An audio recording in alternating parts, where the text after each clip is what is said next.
Hello teachers, नमस्कार। मैं primary वाला संक्षिप्त। आइए देखते हैं उपचारात्मक शिक्षण जो हम कर रहे हैं कक्षा 5 में, उसमें आगे हमें क्या करना है 10 मई के बाद।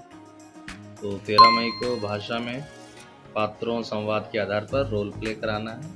कोई भी कहानी होगी उसकी रोल प्ले हम सिखा दें कि क्या होता है। गणित में 3D आकृति का परिचय, पहचान, वर्णन करना, ये प्रकरण है हमारा। और इसको सिखाने के लिए हम गणित किट, पोस्टर, मिट्टी द्वारा समझ का विकास करेंगे, कौशल अभ्यास होगा और आकलन। इंग्लिश में द इनॉर्मस टर्निप लेसन 4 शुरू करेंगे, उसका पाठवाचन हो जाएगा लेसन रीडिंग। और संस्कृत में वाक्य बोध लेसन 3 द्वितीय पाठ पर समृद्ध चर्चा कर लेंगे। 14 तारीख में भाषा में वाक्यांश के लिए एक शब्द चुनना और शब्द से वाक्य निर्माण, तो ये सिखाएंगे हम कि वाक्यांश के लिए एक शब्द क्या होता है। गणित में गैर मानक से परिचय की प्रक्रिया स्पष्ट करना, गणित किट से और जो भी पोस्टर हैं उसके द्वारा हम समझ का विकास करेंगे, कौशल अभ्यास करवाएंगे। इंग्लिश में द इनॉर्मस टर्निप मार्गदर्शन में पठन होगा इस पाठ का और वर्ड मीनिंग लिखवा देंगे। संस्कृत में वाक्य बोध द्वितीय लेसन 3 चल रहा है, मार्गदर्शन में पठन हो जाएगा एवं पाठाभ्यास कार्य। 15 मई को भाषा में शब्द विलोम शब्द सिखाएंगे, लेखन और गतिविधि करा दें। गतिविधियाँ में तमाम सारी विलोम शब्द काम करा सकते हैं।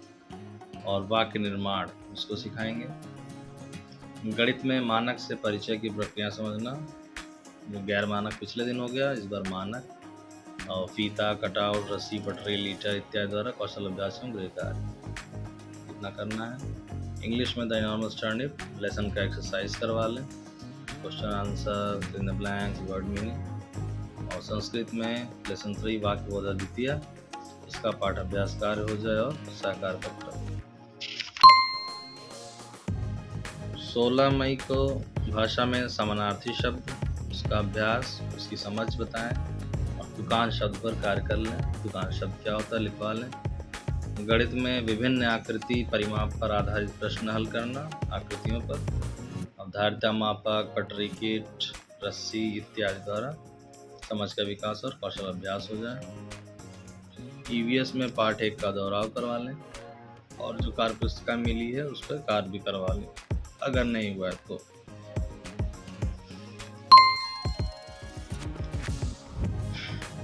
अगले दिन 17 मई को भाषा में साप्ताहिक आकलन करवा लें, अभ्यास प्रपत्र द्वारा। संदर्शिका में भी है, ये जो वहाँ से नहीं करवाना तो खुद से करवा सकते हैं। और ग्रीष्मावकाश हेतु गृह कार्य देना शुरू कर दें।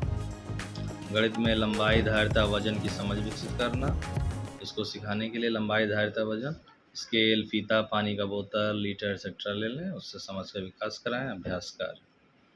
इंग्लिश में लेसन 1 से 4 तक रिवीजन वर्क करवा लें और ईवीएस में पार्ट 2 और 3 का दोहराव करवा लें और गृह कार्य दे दें।